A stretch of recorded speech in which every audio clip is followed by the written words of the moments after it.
And we are back. Alright. See what's going on with this.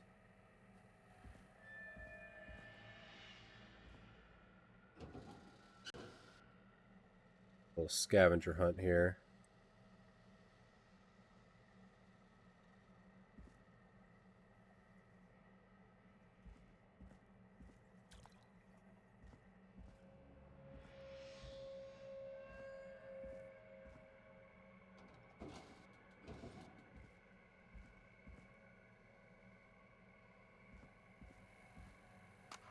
Additionally, there appears to be a post-mortem injury to the arm. It looks like it was trapped in a car door.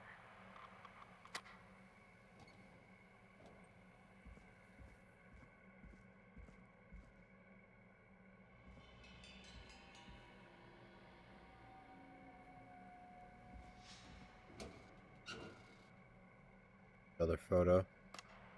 It is the coroner's opinion that the subject likely feared for his life and was chased, resulting in a fall from a height into a body of water, where he hit his head, was knocked out, and drowned. Following that, he was moved. Dr. Sullivan, we need to have a talk. That recording. Shut it off. If you're listening to this, then I'm probably dead. What the? I'm a Oh. man who likes to stay informed. I've got subscriptions to newspapers all over the country. A few weeks ago, I noticed headlines cropping up in those papers, one after the other. Each headline about a murder. Each murder, the death of someone I knew. Almost 20 A years new ago. vinyl from my collection. And each one drawing closer to Gallows Creek. Drawing closer to the anniversary. None of us are innocent. But I don't think we deserve killing. All I hope now. Yeah, Clive trying to kill the killer. Save some folk from the worst. That I can. I don't know. Do something to make up for what I did back then, I I guess. see. I didn't kill anyone, mind you. But that's past mattering. Now, there's more I could say. That I should say. But my employer made it clear that my family would pay a high price if I ever spoke out. So, hopefully I've said enough for you, listener, whoever the hell you are, to start putting the truth together.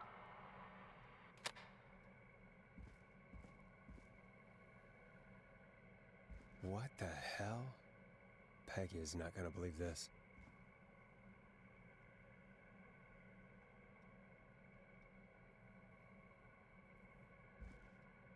Points to right here.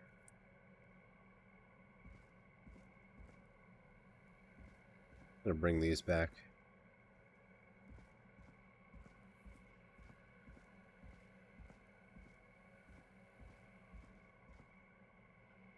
Oh, there's another one. Jeez.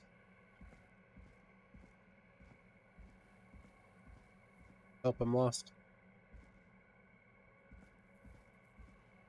The back rooms.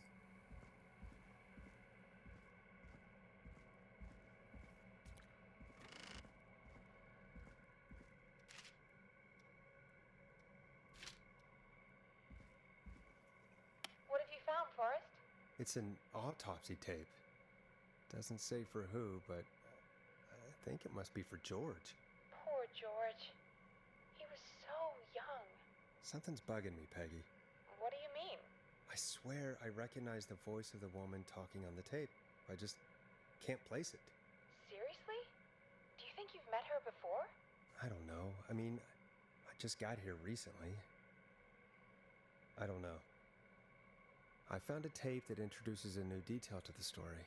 Post-mortem injury. Apparently, his arm got caught in a car door. A car door? Yeah, after he died. How do you suppose they can tell? How can they tell? I'm a radio producer, not a coroner. Good point. The coroner came to the conclusion that George was running from something, likely terrified. Maybe an animal? Maybe, but then there's this next bit, where the coroner thinks he was moved post-death. Moved the body? How weird. At the end of the tape, someone burst in and demanded the doctor, Dr. Sullivan, to stop recording. Dr. Sullivan. Wait, Virginia Sullivan? She was her caller from earlier. Well, Oh, yeah. our caller was involved in a conspiracy around this boy's death. We need to call her back once we finish down here. It looks like she might know something about what's going on. I think I found Clive's last recording. I think Clive might be gone. Gone? Yeah. Yeah. I found a confession. Not for any killings, but for playing a part in covering up George's death. He left this behind in case he died. He hoped someone would find it. Do you think the Whistling Man already got him? Possibly. We've had a lot of callers tonight, but maybe not every victim made it to the phone, you know? We don't know how many there really are. Christ, Forrest, that's dark. I know, but Clive said he had read about other murders in other towns, and that the murders were all folks who knew about the incident. And the killings were getting closer to Gallows Creek. He said he wanted to do something good for once. The board in his office. He wasn't tracking people down to kill them. He was trying to tracking save him. down to save them. Yep. Why didn't he just come out with all of this? Why do you have to have mannequins everywhere? He said his employer threatened his family if he spoke out about any of it. His employer? The one who orchestrated the cover-up? Oh, Clive. I'm sorry for thinking you killed all those people. Do you think you found everything, Forrest? I think there's got to be more down here. I need to find all the tapes. You think so? How much did Clive hide down there? Well, if there are more tapes, then there must be more maps to follow, right? That seems to be the case. All right, then. Buzz the intercom when you find something and want to discuss it.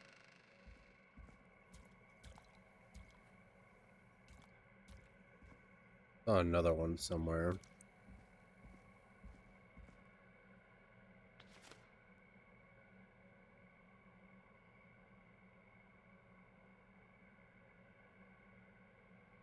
This is probably important.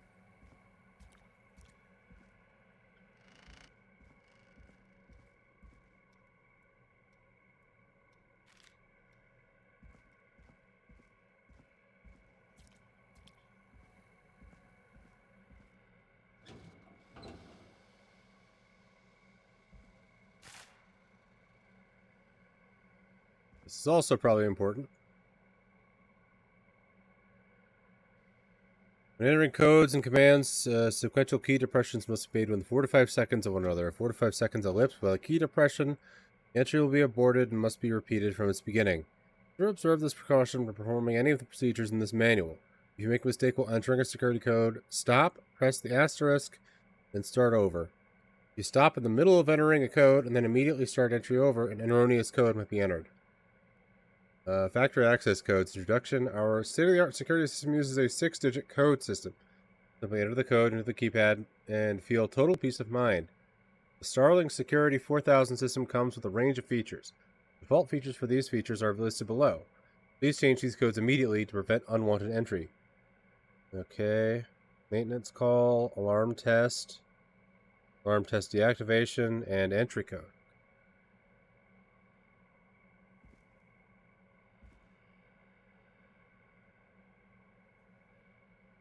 I haven't seen a keypad yet.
Yeah, that I've already looked at.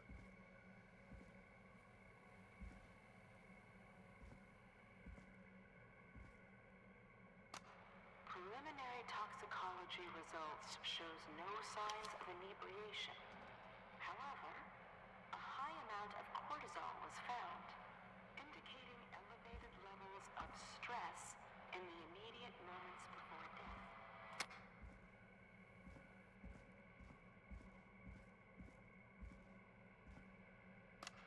Small lacerations to arms, legs, and face, typically obtained by running through foliage. Severe blistering to the feet, as though the deceased had been running without stopping. 4 a.m. a call was received from a jogger, Miss Sandra Sharp, reporting that a body had been found washed up on the reservoir. I drove out to investigate and was able to identify the body at the scene as that of George Barrow. I contacted the coroner's office and the boy's parents. They informed me that they had not seen him since 7 p.m. on the 2nd.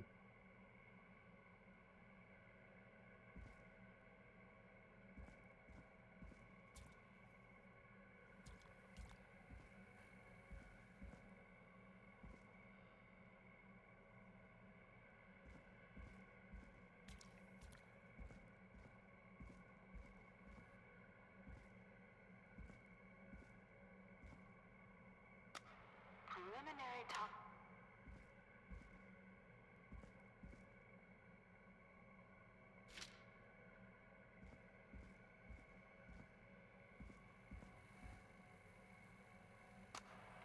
Additionally, there appears...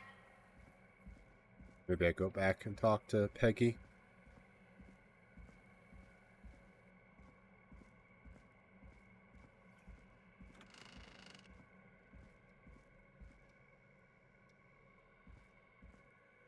What have you found, Forrest? Found another tape. It talks more about how George died. What did it say? It sounds like he was running for his life. Sprinting through trees and bushes, getting cut up all over. What would drive someone to do that? I'm not sure yet. There's also a tape about a toxicology report. There were no signs of drinking or that he was on anything. What? But everyone said he went swimming drunk and drowned. It was in the newspaper and everything. Do you think you found everything? I think so. Forrest, what's going on here? Someone Cover story, wanted yeah. that boy's death to seem like an accident. And they hired Clive to make it look that way. Yep. Come back upstairs when you're ready. We need to figure out our next step.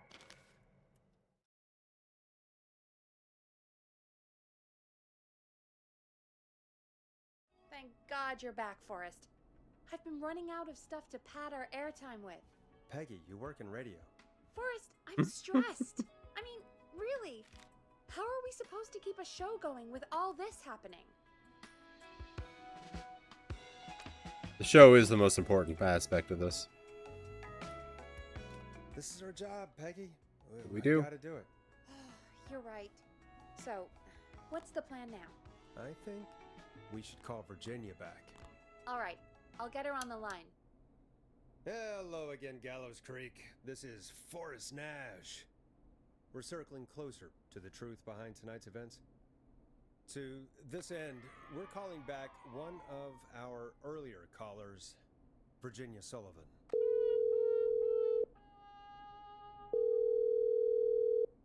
Fredman Plunker here. Plunker. Who's this? Is it you? Goose. Yes. Plunker, hey, it's the radio man, Forrest Nash.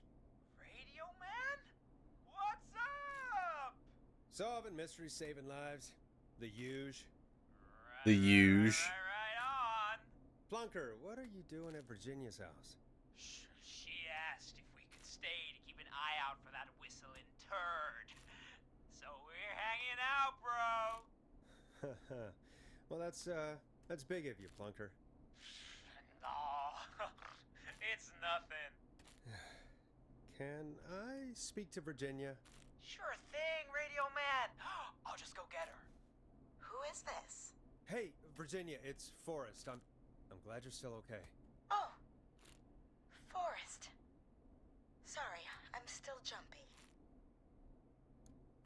can't blame you.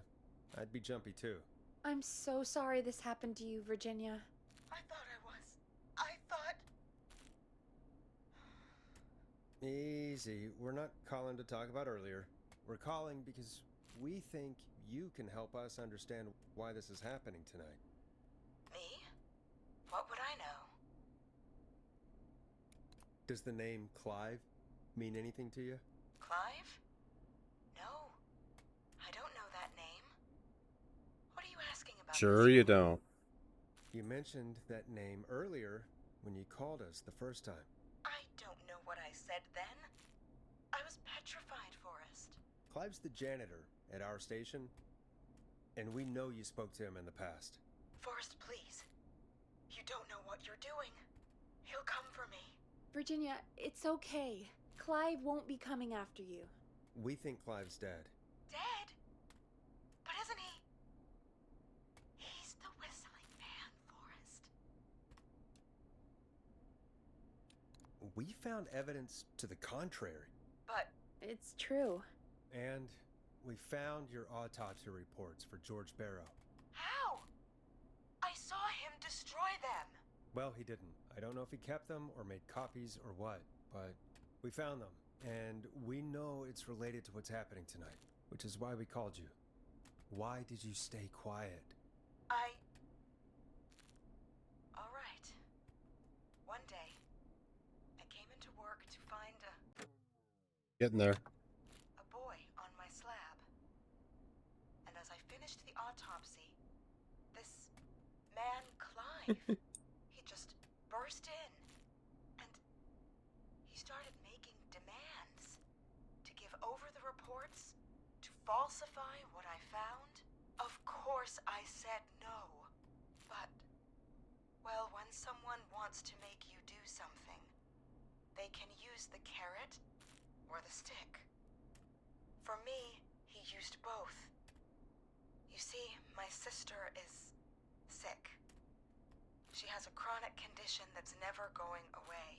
It's expensive to treat, and it was getting to where I couldn't afford it. And Clive promised me that his employer would pay for my sister's treatment. If I did what he said, and that if I ever spoke about this, he'd beat me to within an inch of my life. I don't know why he had me do it, but my sister needed me. You have to understand, she needed me. We understand. Thank you, Virginia. That was brave. God, I just want this nightmare to end. This will help end it, Virginia. Thank you. Stay safe, Virginia.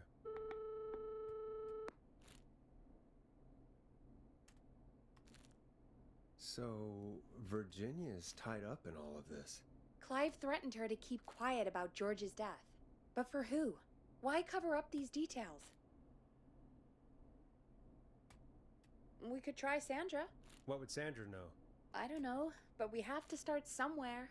Anyway, just be careful when you're talking to her. Don't push too hard. We don't want her to hang up. I'll be careful. All right, calling her now. Hopefully she's at her jazz studio.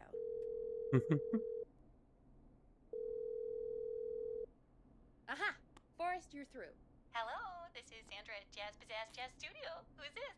Hello again, Sandra! It's Forrest Nash of 189.16, The Scream. And you're live on air. Oh, I always thought folks called into a radio show, not the other way around. How jazzy. What can I do for you? Well, we're trying to understand what's behind the attacks tonight. We had a few questions. Why, Forrest, of course. Heck, after the way you saved my life, I'd say yes to just about anything you asked. Oh dear. Really? Well, that sounds nice. I might just call you back tomorrow then, too. Oh, you got my number. But what about tonight? Is there anything you want to talk about right now? Remember why we called, Forrest. Of course. Do you know why the Whistling Man might have targeted you? Ha! As far as I could tell, he was just a knife-wielding All psycho 50 for with dodging a super murder and also being awake at 3 a.m. It's true. He'd have chased after anybody. Right. Well, She's just we think he jazzercising. might be chasing specific people. People who know about the death of a boy named George. Oh, I don't know anything about that. Sorry. Have you had to keep quiet about anything? Any secrets you've had to keep? What would I have to keep quiet about? I don't know. I mean, could be that you've seen something or heard something. I never saw anything. And even if I did, what would that matter? And it was years ago. Sandra, are you okay? It was years ago. We know, Sandra. You do? You know about? Yes. Of course. This studio is my life. After I found the body in the river, I couldn't lose my studio. Do you understand? Sure. I understand. When the rent just kept going up, he said he'd stop if I just needed to keep quiet. And everything would be okay. Of course. We understand. I mean, it's not like I killed him. What was the harm in saying I found him in the reservoir instead of the river? Right? Right? I'm sorry. I can't do this. And she's gone. I don't Well. think that could have gone any better. You truly did great, Forrest. Well, folks, if anyone out there has any thoughts, I was hoping for an on achievement. what's going on tonight, please call in. That's good timing. We've got a call waiting just this second. Yellow. Welcome to 189.16 The Scream with me, your host, Forrest Nash. Hi, Forrest. I know this is really out of the blue with everything happening. This has tonight, got to be but fucking I wondered if you could send Ponty. a special birthday message to my uncle. You know what? I'd welcome a change of pace. I'd be glad to. Thank you, Forrest. He's my Uncle Ronnie. His first name's Peter, but he never liked his name. Peter Rody. But since he always had salt and pepper hair, Fuck off. kid, can you believe it? Folks always called him Pepper. Pepperoni. Thanks for the history lesson. Is there anything besides happy birthday you would like to say to Mr. Pepper? Oh my God, damn it! Yes! Tell him he can get the best birthday deals and party packages here at Pony's Pizza. Starting at just... You son of a bitch! Stop calling us. Sorry, Forrest. Let's just move on. We've already got another caller on the line. This is 189.16 The Scream. I'm Forrest Nash. You're on the air, caller.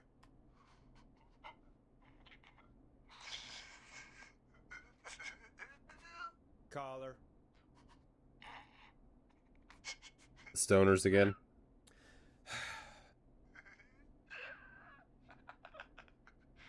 Ponty. Ponty! Oh my God, it's Ponty Pizza, again. always Jesus coming up. Christ. Come rain or sleet or whistling man, we'll be there.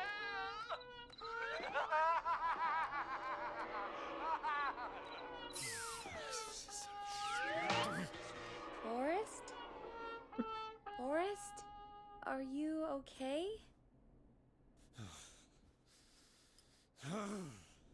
Forrest? I hope the whistling man gets him with his own pizza slicer. Jesus, Forrest? Sorry, that was too much. It's okay.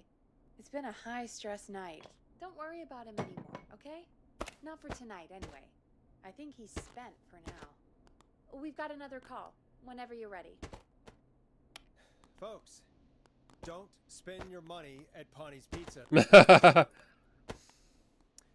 All I'm gonna say about that. Moving along, I'd like to welcome another caller to 189.16 The Scream with me, Forrest Nash. No stress for you and your Yes, booth, how you Peggy. doing? Well, hello again, Forrest. Don, we played your song, Long Ride Home. Did you hear it? Can you tell us? Never mind that now. First, I'm calling because I need your help. Are you in danger? I sure am. Do you mean Yes, he's after me now. you? I think so. He must have heard me on the radio helping you. Helping? You didn't exactly help. Maybe I've been helping more than you know.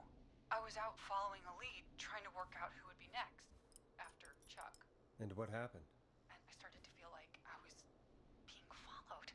I came back to my apartment building, but this newfangled security system has me locked out. Ah, perfect. I need you to help me get inside.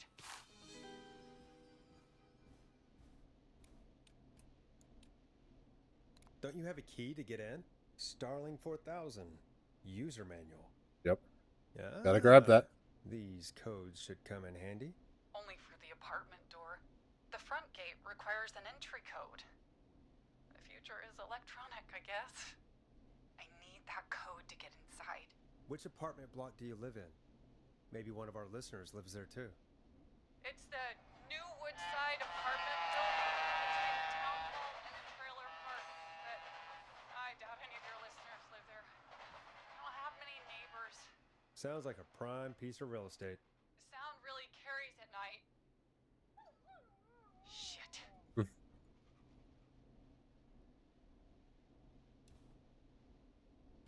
Is that a neighbor's dog?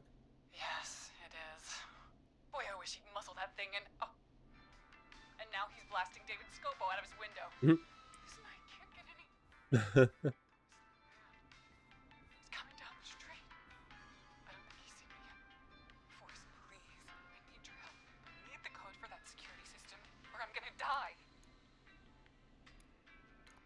What's the name of the security system?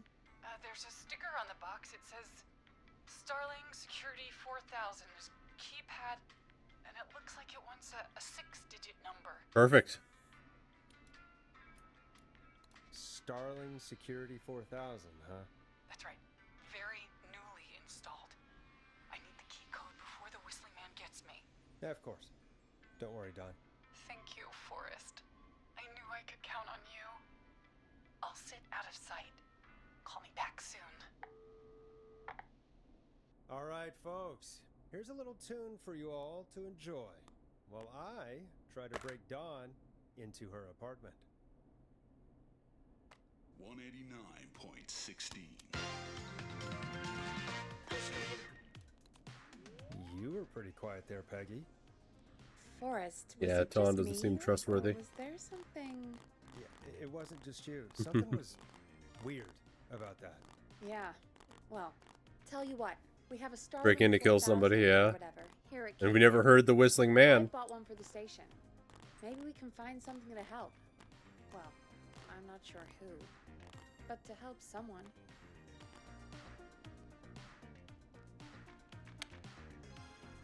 Okay, so she's locked out of the Woodside Apartments, and somewhere Clive probably has the papers for the Starling 4000.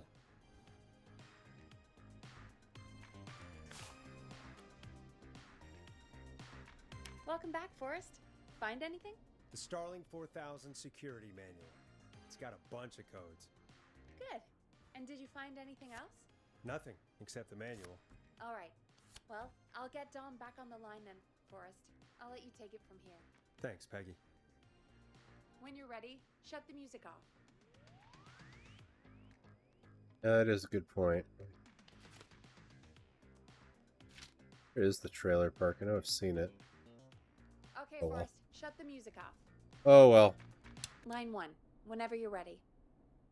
Don, are you there? This is Forrest Nash from 189.16, The Scream. Oh, thank God you're back. I'm so afraid. What's the code to the gate?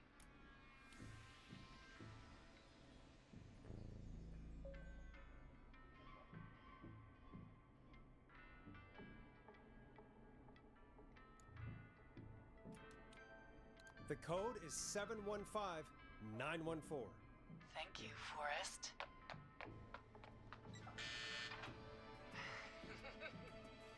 Yeah. He's the Forrest, killer. What did we do?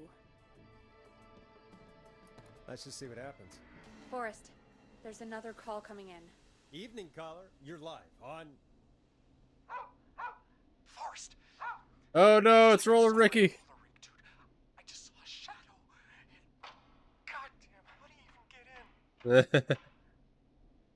She's the killer, or she's working with the Gotta help me, killer. man. Forrest, Maxie, no!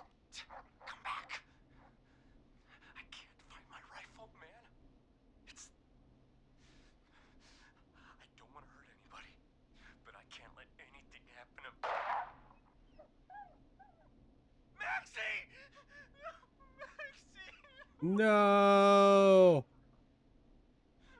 Maxie! The worst casualty of the night. He didn't do anything wrong! Poor dog.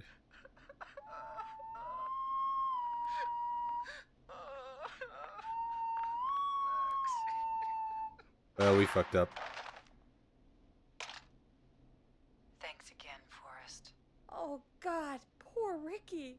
Okay, Gallows Creek. Whoops. Here's some music while we process what just happened.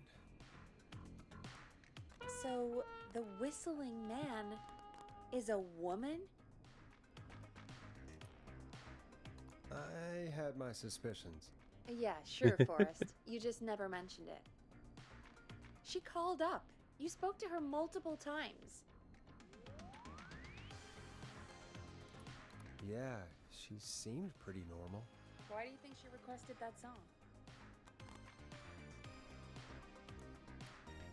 To get me outside? Maybe, but how? She didn't know the song was outside to start with. That's right. She never actually attacked me out there. So, what now? I guess I should make an announcement. We do have new info. Okay, kill the music and you can make the announcement. Okay, you're live in 3, 2... Hey folks, this is Forrest Nash here. I hope you're all safely locked inside. For those of you listening to that last call, you might be wondering what to make of it all. Here's our take. We now believe the killer is actually a woman. One who might manipulate you into letting her in before she attacks you. I'm sad to say, but it's time to trust no one. The killer was calling themselves Dawn. This could be a fake name. If anyone needs help or you have info on the killer, please call in. You folks have my new number, right? It's 911. Hopefully, our next caller can help shed some light on our killer. Hey, we had a call come in. Okay, folks, time to take a call. You're through to Forrest Nash on 189.16, The Scream.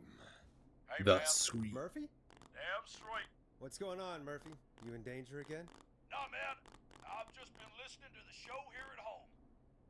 And since you asked folks to call in if they can help out, well, I'm calling.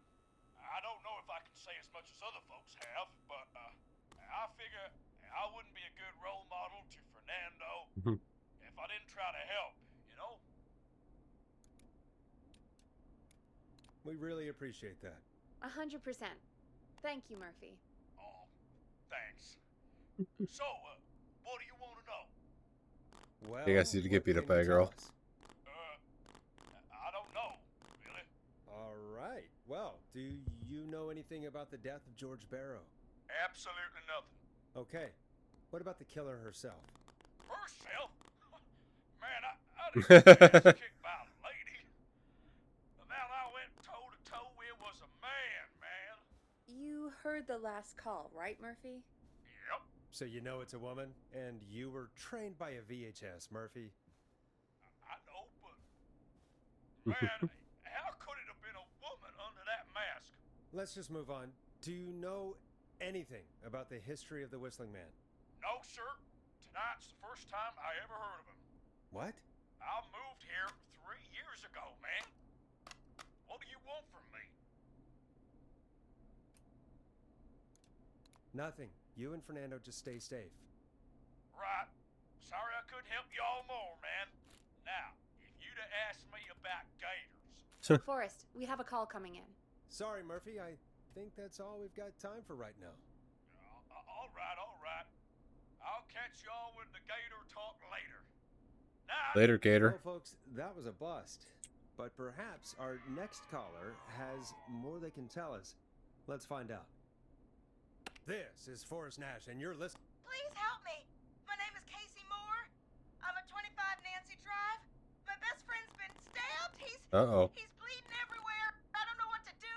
Please help me. Is he still breathing? Yeah, but he's bleeding out fast. I really need help. Please. Take a breath. We've been out at the reservoir More. Whistling all of a sudden. He just started freaking out. He screamed at me, told me to hide. I'd never seen him like that, and I just panicked and ran and hid in a bush. Oh no. Forrest. Then what happened? He went up the road and talked to someone. I couldn't really hear or see anything. It sounded like he might have known the person, and they just stabbed him.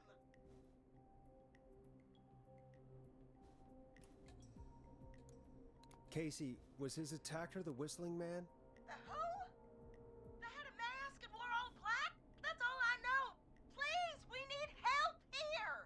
I'll get you help, but I need to know. Where did the masked person go? They left. They left him to bleed out. I waited until they were gone, then dragged him into the garage and called 911. Wait, why didn't she make sure he was dead? I don't know.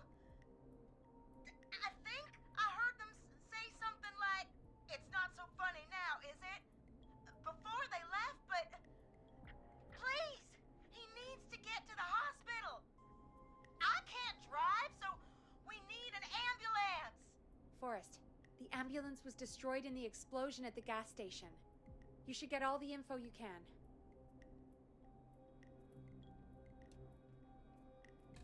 Can you tell us where your friend Yeah. was stabbed? They stabbed him in the stomach, and then stabbed him again in his leg when he was on the ground, and it's... Oh, the knife is still there in his leg. Oh dear. What's your friend's name, Casey? It's Jason Parker. We'll be right back. Peggy, patch us through to the hospital. On it. Phoning St. Gabriel's now. Switch to line 2. Yeah, don't pull it out. Hello, St. Gabriel's Hospital. How can I help you? Hi, this is Forrest Nash from 189.16. We have a stab victim at 25 Nancy Drive named Jason Parker. He's been stabbed in the stomach and the leg. He's bleeding heavily. Oh, God, I'm sorry. But the ambulance is... well, you know.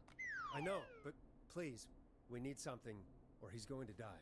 Forrest, listen, you're going to have to get him here. We need to see him, and we can't get there ourselves right now. We don't have any way to drive him right now. And even if we did, he's bleeding out fast. All right, listen. We need to buy him time to get here. That means stopping the blood first, and then finding someone to stabilize him. To stabilize him, you really need someone with first aid training. Do either of you have any? No. Me neither. Damn it. I'm really sorry about this, but I have other patients who can't wait. All I can do is talk you through the procedure as quick as I can, and then leave the rest to you. You think you can handle that? Hit me. I'm sure we can handle it.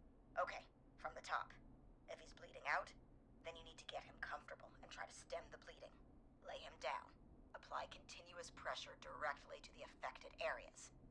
When the bleeding slows, get a clean cloth of some kind and hold it over the wounds. Get them comfortable. Apply pressure. Clean cloths when slowed. Got it, I think. You said he was stabbed, right? If the object he was stabbed with is still in him, don't take it out. It's stopping the worst of the bleeding right now. If anything, you should secure it so it stays where it is. I wouldn't have thought of that. It makes sense, though. God, that was a lot of info. But I think we can handle this. Basic first aid. Glad you got it so far, because there's more to go. I'm still with you, Doc. What else do we need to know? If he's lost a lot of blood, he may enter shock. If he does, act fast. If you applied a cloth and it's bleeding through, don't remove it. Just apply another on top of it. If it's safe, elevate his legs to get blood circulating to his vital organs. Try to keep him warm. Get him to rest and reassure him. We need the patient to stay calm. All right, don't replace bandages. Elevate his legs. Keep him warm and calm. This is a lot. I'm really sorry.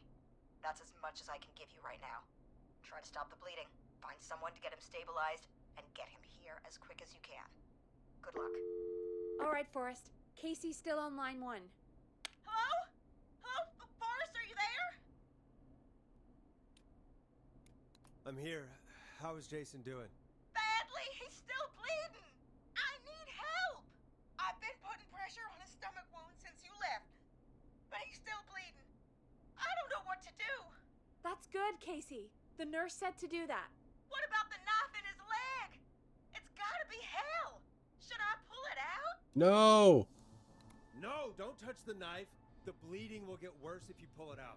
Are you sure? I'm sorry. I'm gonna stop making suggestions. No, don't worry, Casey. We're a team here. We're all going to get Jason through this. Casey, is his leg wound bleeding right now? I hate looking at that knife. Yeah. It's bleeding.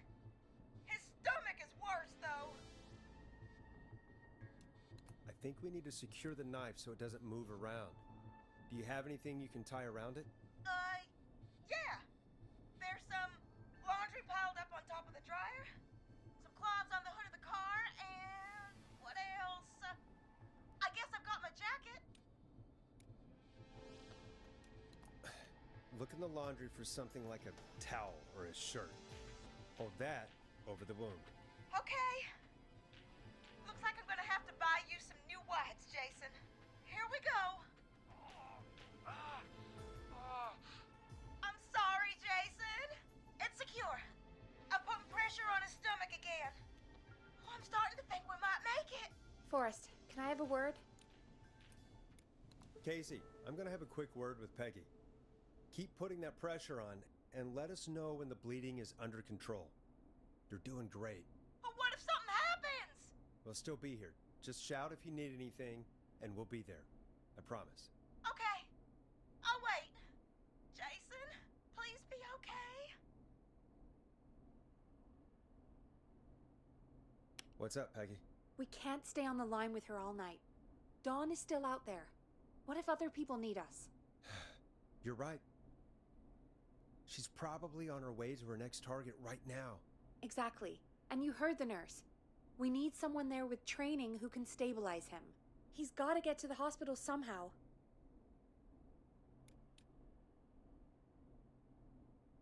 Any suggestions, Peggy? I might.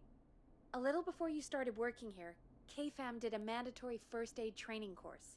Me and Karen missed it because we were away on a producer getaway. You skipped it, didn't you? Never mind. So, how does KFAM's first aid course help us? Casey said they're at 25 Nancy Drive, right? Yeah? Why? They put up a bunch of cheap houses around there about 10 years ago. So a bunch of people here at the station live around there. Do you think any of them could help Casey and Jason? Probably, but I don't know who lives there. And since I missed the training day, I don't know who knows first aid. Could you call them and ask? I don't know everybody's numbers. I've only ever called Karen. Everybody's personnel info is probably in Reggie's office. Oh, Got it. okay. I'll look through their files in Reggie's office. It's a life or death situation. I'm sure they won't mind. Right. Barbara per head. But there are a couple of problems with that.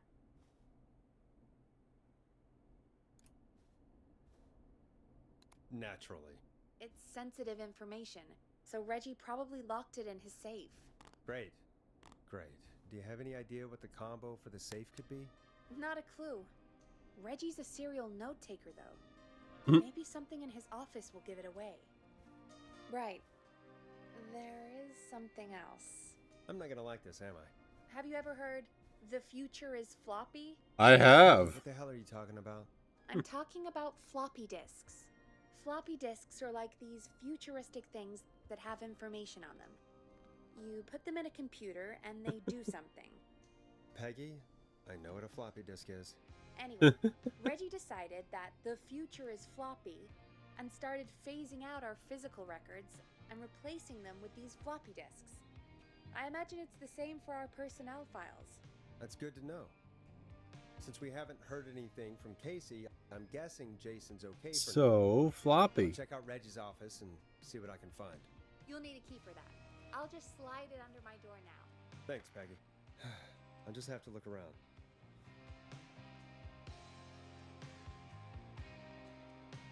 Good. I'll patch my mic down to the office so you'll hear me over the intercom.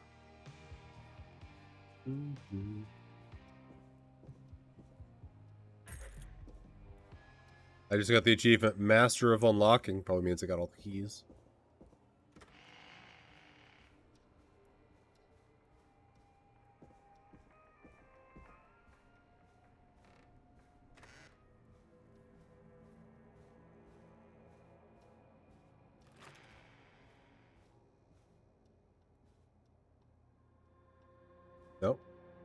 Reginald Scott. All right. Perfect.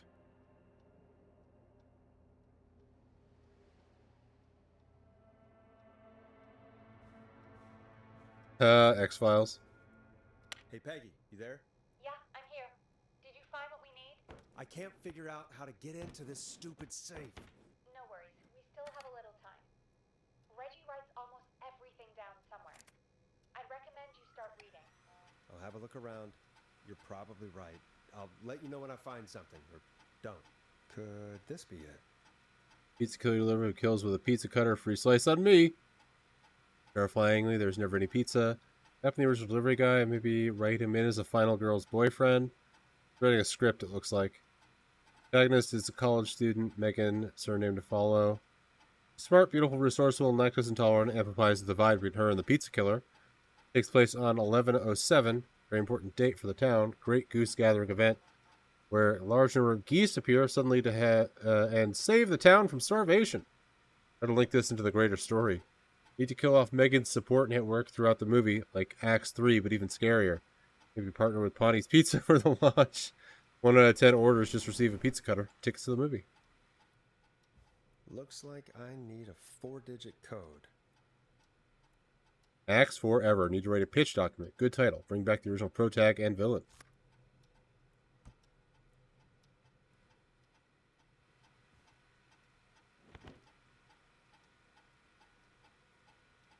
Ask Jeannie where those tapes are. It's been weeks and now overdue. Clive, if you're reading this, stop stealing my post-it notes.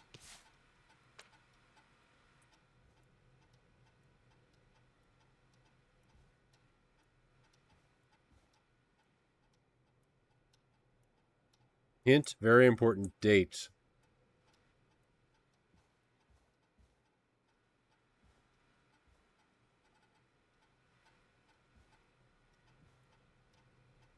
"11:07", you're probably right. Nice. Hell yeah. Oh my god. Okay.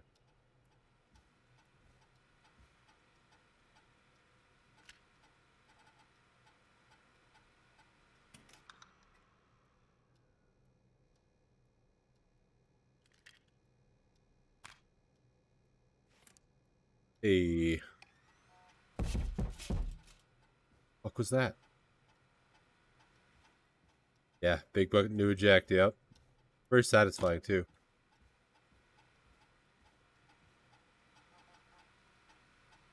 John refused to engage with the first aid trainer during the course. I know he was a war medic, but it was station policy to send everybody regardless. Yes, it got me. John apparently has a bunch of medical equipment in his name that he procured from the military at the end of his service. Is that legal? Do I need to report him? Spoke to John again about eating the free samples that Brad gets sent for his reviews. Said he'd stop, but he said that the last 3 times too. Is it un-American to referendum war bet?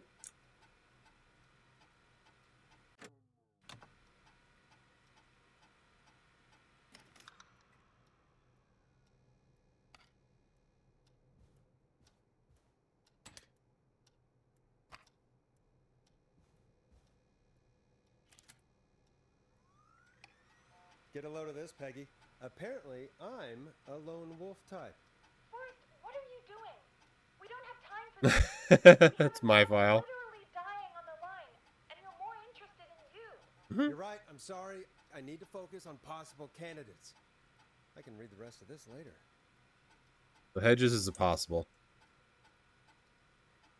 Can't believe I got the Forrest Nash here in Gallows Creek. His motivation may be low. His demands are a bit beyond our means. And he's currently blacklisted for any reputable station, but honestly, we don't have a reputation to lose. Forrest isn't really integrating with the team. Seems to have his lone wolf thing going on. Heard him call Jeannie, Janine, and Brenda in his first week. Hopefully this changes when he gets settled. I've paired Forrest with Peggy for his show. They seem to have developed a relationship of sorts pretty quickly. Which is good because we sure don't have the show budget to pair him with Karen.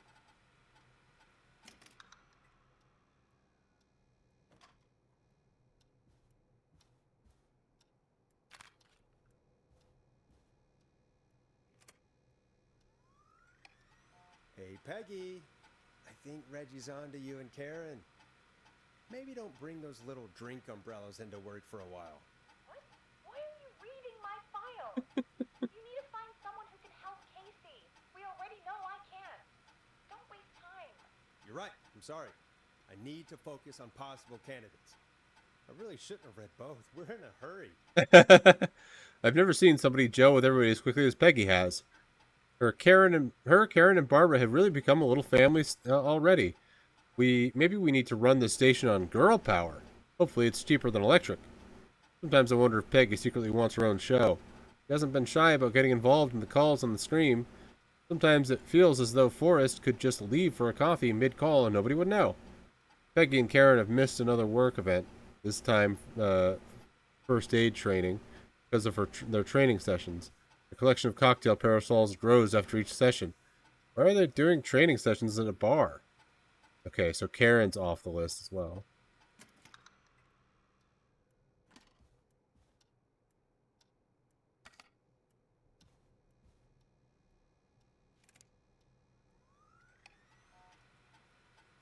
Karen, really stepped up her duties in recent months. She has fully taken on Hamish's show alongside the Timberline Events twins ever since Wes left us.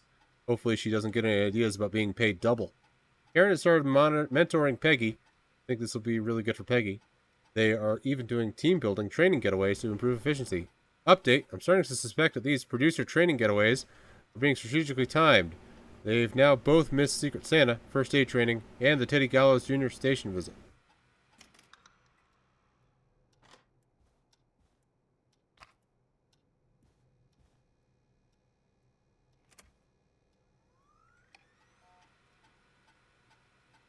When I hired Brad as our station's food critic, people said I was crazy.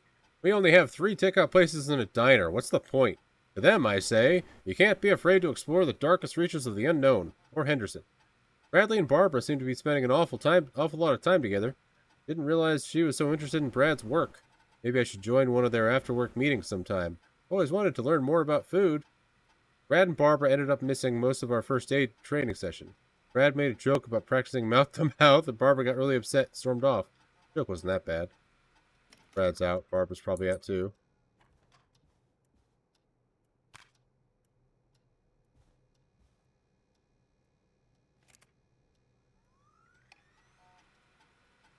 Barbara's really getting on well with the staff here. Everybody gave her great feedback at our last review. I get the feeling that there's something going on with her and Brad. Called a hunch. Barbara got another cat recently. Must have at least 5 now. Daisy, Murphy, Penelope, Freddy, and Lord Winston. I'll need to monitor productivity going forward. Cat photos are a big distraction for the rest of the team. Barbara laughed when I told her about the concept for a new horror script. I don't care what she thinks. A story about an alien egg at the center of Earth set to hatch on February 30th is a great idea. Why else would we avoid having a February 30th? That's funny. Leap year. Hey, Peggy, you there? Yeah, I'm here. Did you find what we need? I think I know who our best bet is to help Casey and Jason. All right, good work. Who should I... Hello? Is anybody there? Please pick up. Casey, I'm here. What's wrong? Jason started going pale. Oh dear. I tried to give him a rest, but he just threw up everywhere. What's happening? What do I do? God, it sounds like he's going into shock. Casey, just stay calm. It's going to be okay. But the bleeding seemed to slow down. Did I mess up? Jason, I'm sorry. Casey, calm down. You've done everything right. I need you to listen to me, okay? For Jason. What did the nurse say to do about shock?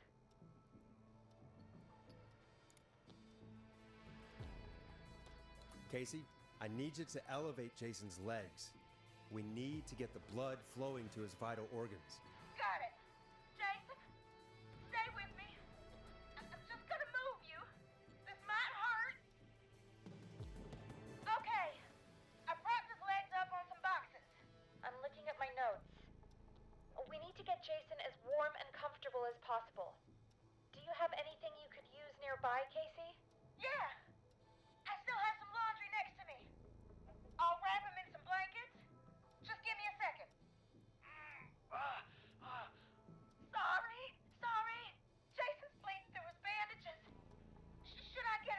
Or, oh God. Don't remove the bandage. Apply another one on top of it. Do you still have something you can use? I've used the rest of the laundry to keep him warm, so I'll use my jacket. I can always get a new one. I'll fix his bandage and get him warm. Hold on, please.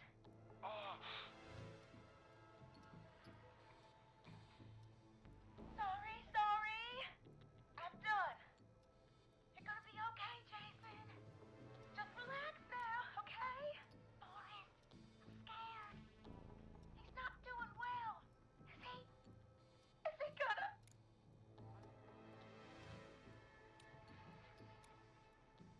Jason is going to be fine. Just make sure he knows he's going to be okay, okay? Okay. Please. I can't give him what he needs. Please, help. I can't lose him. All right, Forrest, we need to hurry. Jason doesn't sound like he's doing too well. You said you knew who to call earlier? Who was it? Who's Bradley Carter? Oh, that's Brad. Yeah, okay. I was just like, who the fuck is that? Yeah, it's definitely John Hedges. We need to call John Hedges. He lives on Nancy Drive. He didn't really participate in the first aid training, but he's a former war medic. He's probably the most trained person we have. Really? I never really spoke to him before. A war medic, huh? Yeah, and according to Reggie's notes, John keeps all of his old equipment at his house. He's something of a hoarder. All right. What's his number? 5420735. Calling now. Let's hope he picks. Who the hell is this calling me at? What time is it? John, it's Forrest Nash here at KFAM. 8675309. Forrest? If this is a work emergency, then it can wait until the goddamn morning. Just leave me a note like everybody else.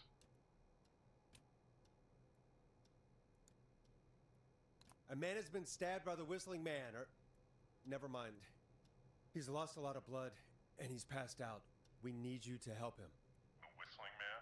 What kind of joke is this? John, we're not kidding. A man is gonna die if we don't help him right now. Seriously? I haven't been called on for over 10 years. Where's the patient? What's his condition? He's at 25 Nancy Drive. I think we got his friend to stem the bleeding, but he's gone into shock. He's passed out right now. You say he was stabbed? Do you know the extent of his injuries? From what we were told, he has 2 major stab wounds. One to the stomach and one to the leg. The knife is still in his leg, and the stomach wound is open. Understood. Let me grab a few supplies and I'll head right over. Damned if he dies on my watch. Thank you, John. We'll let him know you're on your way. Good Great. luck. Hello, Casey. Are you there? How are we doing? Bad. Jason seemed really weak and then just started thrashing.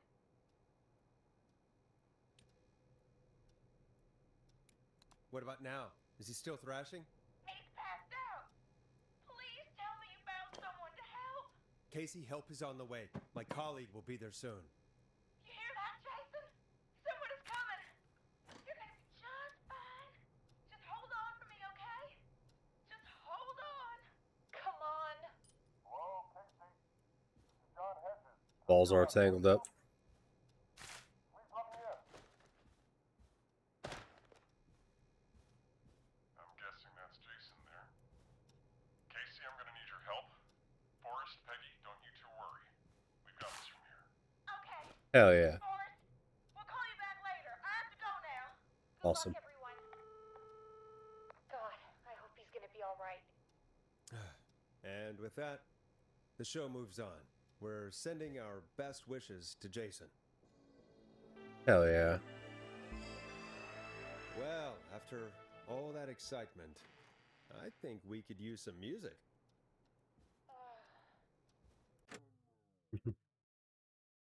We did find future floppies.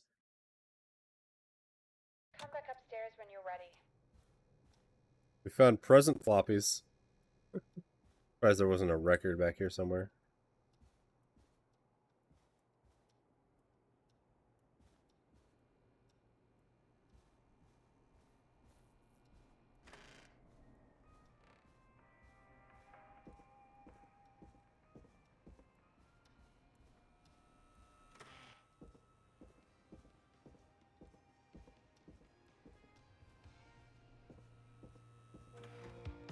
pretty late.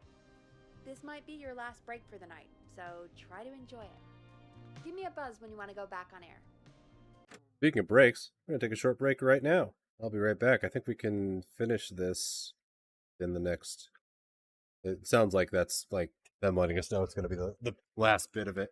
So we'll try to finish it tonight. Might as well. So I'll be right back, everybody.